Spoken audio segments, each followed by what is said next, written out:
Hi guys, my name's Mark from Mind Frontiers. You can find me on Facebook on Mind Frontiers, and this is all little videos about how we can change our lives.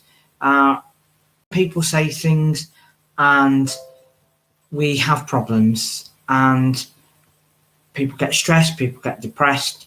So these are a little few videos that I publish on my Instagram, which is new Instagram, which is called Glenton Mark. I've got my Facebook page, as I've already said, it's called Mind Frontiers. I've also got my Twitter profile, which is one at 123 Glenton. Please feel free to like, share, and don't forget to subscribe to my channel. I want to build my YouTube followers because what I want to do is give you some techniques and strategies to help with your mental health. Now, I saw a recent survey done just before Christmas that states in the UK alone 150 children per day are denied access to child, adolescent and mental health services. How can this be right?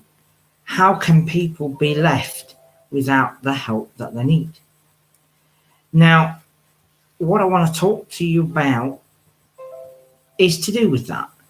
These figures only show the kids that have got neurotypical brain function, so they've got regular brain function. It doesn't go into the capacity of children with learning disabilities or people that have got special needs. So I think that the figures are actually much, much higher. So little techniques that we can do for our own kids or for other people's kids is actually to notice what we say. Now, let me give you some examples. When children are brought up, they're programmed at a very young, early age. That programming goes to help define who we think we may be. And we're all programmed by various different things, social media, what people say. But one of the biggest programs that we get is from family members. So we say to a child, don't go in the kitchen. And then they go in the kitchen. Why? Because we've told them not to go in the kitchen by using the word don't. Now, the subconscious brain cannot tell the difference between what is real and what is imagined. So if you tell a child, don't go in the kitchen, the child will make a picture of going in the kitchen. So it thinks, well, that's what I've got to do is go in the kitchen. Another example, and I've heard it just recently, a parent saying, you be good in the shop and I'll buy you some sweets. Now you think that maybe that's quite a good positive thing to say to a child. But actually, if you look it back and you say, be good in the shop, it presupposes that they're not good already. So they start messing about. So be clear with what you're saying to the child, guys. And it's the same with yourselves. How do you make that statement? What does it mean to you?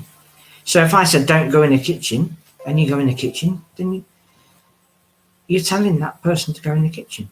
If I said to you, don't think about polar bears with a pink fluffy tutu, what do you think about? You probably think about polar bears with pink fluffy tutus. As I said, your brain can't tell the difference. So when you say things to yourself, because we all say things to ourselves, what are you saying to yourself? How do you make sense of that? Is it something good or is it something bad? Well, I did try. Well, try presupposes that you fail, unless you're into things like rugby. So for the majority of people, what we say to ourselves is also what we share to our kids. So look at having awareness of what you're saying to yourself and what you're saying to your kids is a big step in changing people's lives and changing your own lives. Now, we're all guilty of mistakes. I hold my hand up. I was guilty not so long back. I normally do not feel sorry for myself, even when I've got health issues. I just carry on and get on with it.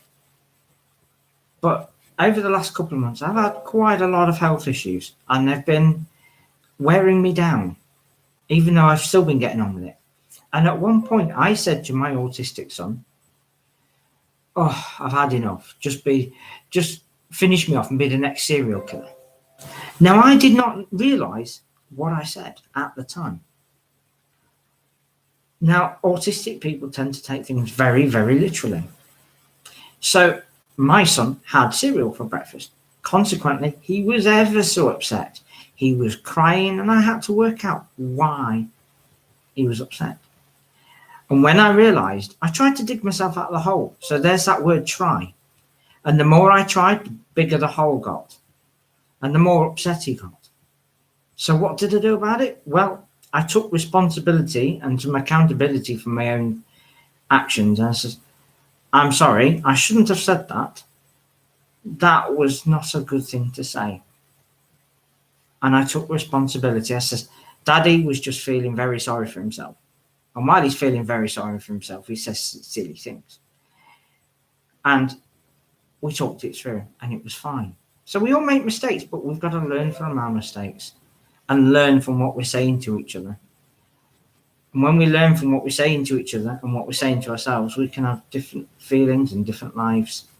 And it starts us on the path to being more positive and more fruitful, less anxiety, less depression, because we're now sorting ourselves out and being aware, and we're not pushing our feelings of depression, anxiety, or whatever they might be on the younger generation that are still being programmed.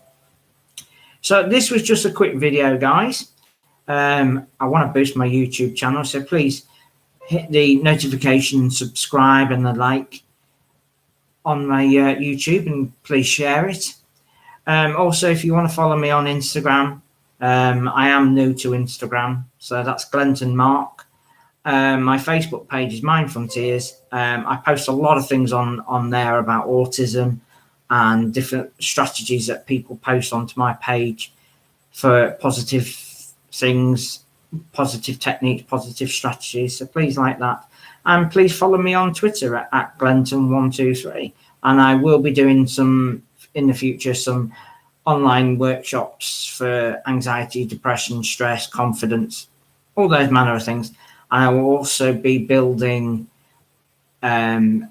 I'm building my Twitter profile, and I will be linking them in and doing some sessions, some live videos, and some paid relaxation stroke meditation session on the social media site. So please always forget to just like and subscribe, and don't, as my daughter always says, don't forget to smile. Thank you very much, guys.